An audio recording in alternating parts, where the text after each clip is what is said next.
Hello guys, मेरे YouTube channel में आपका स्वागत है। मेरा नाम है मनमोहन मिश्रा। तो आज हम इस वीडियो में डिस्कस करने वाले हैं एचएसबीसी मिड कैप फंड। तो मैं आपको इस वीडियो में एचएसबीसी मिड कैप फंड का रिव्यू करके बताने वाला हूं। तो वीडियो पूरी डिटेल में होगा। मैं आपको लाइव प्रूफ के साथ दिखाऊंगा एक्सेल शीट में, और मैं आपको लास्ट में कंक्लूजन में बताऊंगा कि आपको इसमें इन्वेस्टमेंट करना चाहिए या नहीं करना चाहिए, और अगर आपको इन्वेस्टमेंट करना चाहिए तो कितने साल तक करना चाहिए, तो मैं आपको पूरी डिटेल में दिखाऊंगा। तो मेरे चैनल को सब्सक्राइब जरूर कर दीजिए। मैं इस वीडियो लाता रहता हूँ। चलिए शुरू करते हैं। तो जैसे कि आप मेरे यहाँ पे स्क्रीन पे देख पा रहे होंगे कि एचएसबीसी मिड कैप फंड के बारे में। तो यहाँ पे लॉन्च ऑन डेट अगर देखें तो इसका 1 जनवरी 2013 है। मतलब इस फंड को बेसिकली 11.4 इयर्स हो चुका है आज तक आने के, मतलब ये लॉन्च ऑन डेट से। तो कैटेगरी रिटर्न इसका देखिए 11.4 इयर्स में 19.46% तक का रिटर्न है, और इस पर्टिकुलर फंड में रिटर्न मिल रखा है 21.24% तक का रिटर्न। मतलब अगर आप देखें तो इसने अपने कैटेगरी को 2% तक का बीट कर रखा है, और एक रिटर्न मैसिव रिटर्न है। अगर आप देखेंगे तो 20% के ऊपर अगर, तो बहुत ही अच्छा खासा रिटर्न माना जाता है मिड कैप कैटेगरी में। और मान लीजिए आपने यहाँ पे 1000 रुपए तक का एसआईपी किया होता है कंटिन्यूसली 10 साल तक, हर महीने। तो आपका जो अमाउंट डिपॉजिट होता है वो 1,20,000 रुपीज, और 1,20,000 रुपीज आपका 4 लाख रुपीज बन गया होता। तो आपका जो पैसा है यहाँ पे ऑलमोस्ट 3.5 गुना बन गया, मतलब 3.5x आपको रिटर्न मिल गया है यहाँ पे। और मान लीजिए आपने इस फंड में ना करके इन्वेस्टमेंट अपने गोल्ड पे किया होता, तो गोल्ड में आपका जो अमाउंट डिपॉजिट होता है वो 1,20,000 रुपीज, और 1,20,000 रुपीज आपका कन्वर्ट हो जाता है 1,98,000 रुपीज में।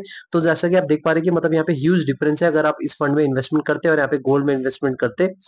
मान लीजिए आपने इस फंड में गोल्ड में ना इन्वेस्टमेंट करके आपने एफडी में इन्वेस्टमेंट किया था, तो आपका जो पैसा है वो 1,20,000 रुपीज से कन्वर्ट होकर 1,74,000 रुपीज में कन्वर्ट हो जाता।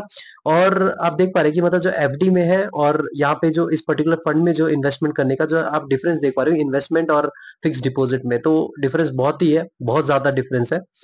और यहाँ पे रिटर्न वर्सेस कैटेगरी की बात करें तो इसमें रिटर्न जो है वो अबव एवरेज है डेफिनेटली। देखिए आपने इसने अपने कैटेगरी को इजीली बीट कर रखा है, और 20% के ऊपर रिटर्न दे रखा है, जो कि मिड कैप कैटेगरी में बहुत ही अच्छा खासा रिटर्न माना जा सकता है। और रिस्क वर्सेस कैटेगरी की बात करें तो इसका रिस्क जो है वो बिलो एवरेज है कैटेगरी के कंपैरिजन में। इसका रिस्क क्यों बिलो एवरेज है, ये अभी अभी नीचे पता चलेगा जब मैं आपको सेक्टर एलोकेशन और मार्केट कैपिटल के बारे में बताऊंगा। और एक और चीज बता दूं कि जो ये बिलो एवरेज जो मैंने रिस्क बता रखा है वो कैटेगरी के बेसिस पे है, और अदर मिड कैप फंड्स के बेसिस पे है। उसके हिसाब से ये थोड़ा रिस्क कम लेके चलता है, मतलब एवरेज से भी कम लेके चलता है। ये मत समझे कि ये रिस्की बिल्कुल भी नहीं है।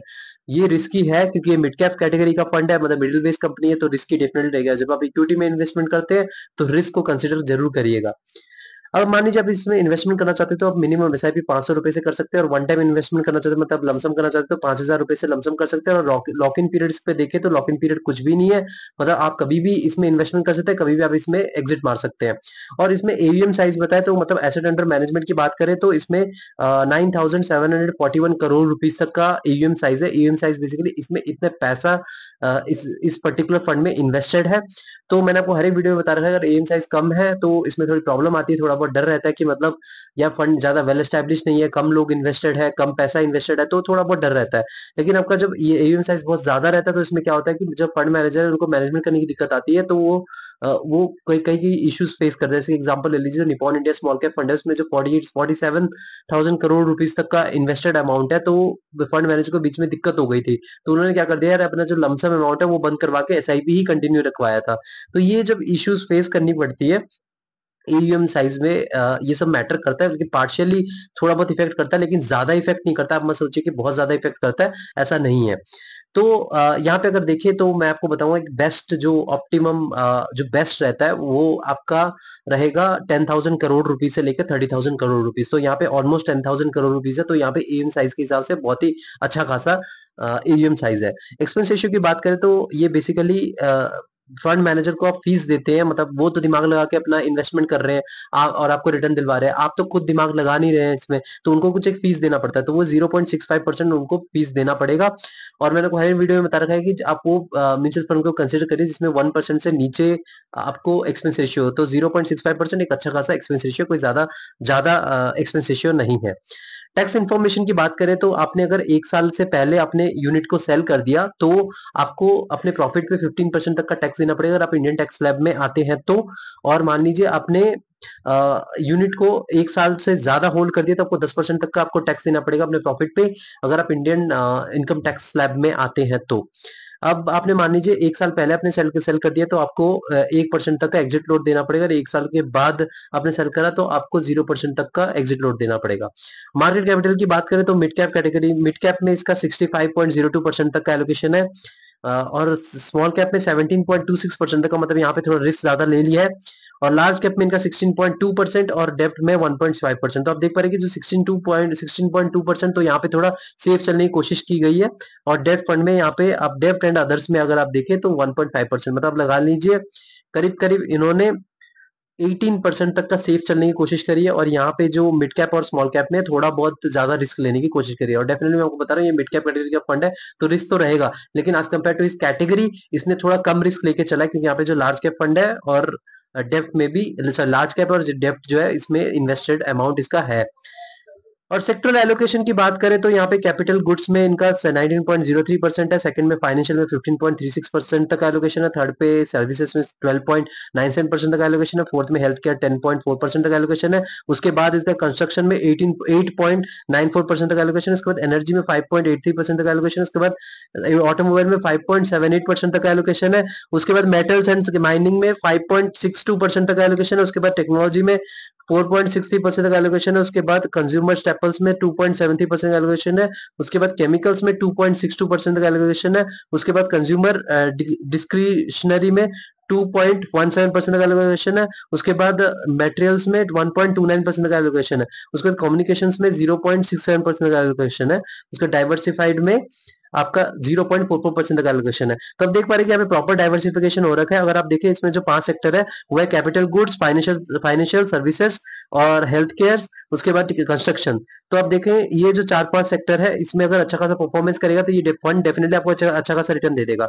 अब फंड मैनेजर की बात करें तो यहाँ पे वेणुगोपाल मंगत जो है वो उनका 0.58 ईयर्स का एक्सपीरियंस है, सेकंड में आता है सोनल गुप्ता जिनका 0.58 ईयर्स का एक्सपीरियंस है, थर्ड में आता है चीनू गुप्ता जिनका 1.43 ईयर्स का एक्सपीरियंस है। तो एक्सपीरियंस के मामले में फंड मैनेजर मुझे कुछ खास नहीं लगे, क्योंकि एक्सपीरियंस बहुत ही कम है, तो वो एकदम नए नए जो स्टार्ट मतलब जो फ्रेशर्स है उनको इन्होंने फंड मैनेजर बना रखा है, तो ये थोड़ा कंसर्न की बात है। अब रेटिंग की बात करें तो 4/5 है, तो 4/5 अगर 5 इस पर्टिकुलर फंड को 5/5 मिलता मिड कैप कैटेगरी में, लेकिन 4/5 इसलिए मिल रखा है क्योंकि सबसे पहला रीजन है कि जो फंड मैनेजर है वो ज्यादा एक्सपीरियंस नहीं है, और दूसरा जो इनका नेगेटिव पॉइंट है कि थोड़ा और डाइवर्सिफाई हो सकता है मार्केट कैपिटल में, यहाँ पे थोड़ा रिस्क थोड़ा ज्यादा ले रखा है, कि आप देख पा रहे हैं कि 82% तक का इन्होंने रिस्क ले रखा है, जो मिड कैप है 65.02% और स्मॉल कैप में थोड़ा ज्यादा इन्होंने एलोकेशन कर रखा है। और दूसरी चीज जो वन टाइम इन्वेस्टमेंट है 1000 रुपीज हो सकता है, लेकिन यहाँ पे 5000 रुपीज है, जो कि थोड़ा खराब लगा। और बाकी तो इसमें अगर देखें तो ओवरऑल ये एक अच्छा खासा फंड है, इसलिए 4/5 में लगा है। इसमें पॉजिटिव है कि इसका जो रिटर्न है ये एकदम कैटेगरी को बीट करके रिटर्न मिल रखा है। आप देख पा रहे हैं कि 21.24% का रिटर्न है, और रिटर्न आप देख पा रहे हैं जो पैसा आपका 3.5 गुना हो चुका है, 3.5x रिटर्न दे चुका है करीब करीब। और आपका रिस्क जो है वो थोड़ा बिलो एवरेज दे रखा है एज कम्पेयर टू कैटेगरी, और यहाँ पे जो रिटर्न है वो अबव एवरेज है। और डेफिनेटली आप एसआईपी से कम पैसे से कर सकते हैं, लेकिन यहाँ पे लमसम है वो ज्यादा है, और एवीएम साइज एकदम परफेक्ट है, और एक्सपेंस रेशियो एकदम परफेक्ट है। और बाकी जो आपका देखे तो सब कुछ सही है, बस ये है कि फंड मैनेजर है थोड़ा एक्सपीरियंस कम है, एक अगर एक्सपीरियंस बंदा होता तो थोड़ा बहुत वो गाइड कर सकते थे। तो ओवरऑल आप देखिए तो कोई दूसरे फंड अगर आप इन्वेस्टमेंट करना चाहते हैं तो डेफिनेटली आप इस फंड में इन्वेस्टमेंट कर सकते हैं, लेकिन आप टाइम फ्रेम याद रखिए 7 से 10 साल आपको डेफिनेटली कंसिडर करना पड़ेगा, क्योंकि यहाँ पे मिड कैप कैटेगरी का फंड है तो रिस्क यहाँ पे बनता है।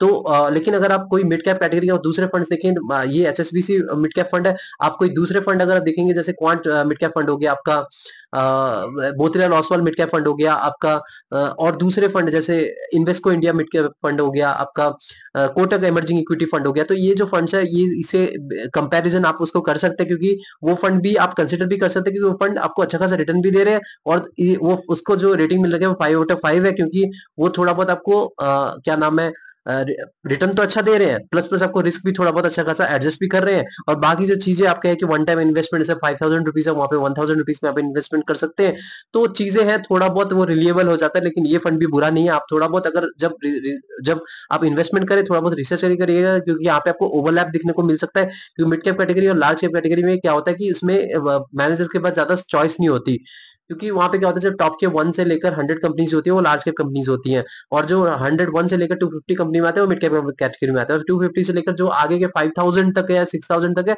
वो स्मॉल कैप कैटेगरी में आते हैं। तो स्मॉल कैप कैटेगरी में थोड़ा ज्यादा ऑप्शंस मिल जाते हैं फंड मैनेजर को थोड़ा बहुत डाइवर्सिफाई करने के लिए, लेकिन यहाँ पे ऑप्शन थोड़े कम मिलते हैं। थोड़ा बहुत ओवरलैप चेक करके इन्वेस्टमेंट करिए, सारा पैसा अपना मत लगाइएगा, मिनिमम 7 से 10 साल का टाइम फ्रेम है, आप मंथ अगर इसमें इन्वेस्टमेंट करते हैं तो डेफिनेटली कर सकते हैं, लेकिन खुद रिसर्च करिएगा, ये नहीं कि मैंने बोला और आपने इन्वेस्टमेंट कर दिया, लेकिन टाइम फ्रेम अगर आप इन्वेस्टमेंट करें तो टाइम फ्रेम आप डेफिनेटली लंबा सोचिए और बेकार का पैसा लगाइए, ये नहीं कि आपने जो ज़रूरी पैसा है वो आपने लगा दिया। तो मेरे चैनल को सब्सक्राइब कर दीजिए, मैं ऐसे वीडियो लाता रहता हूँ।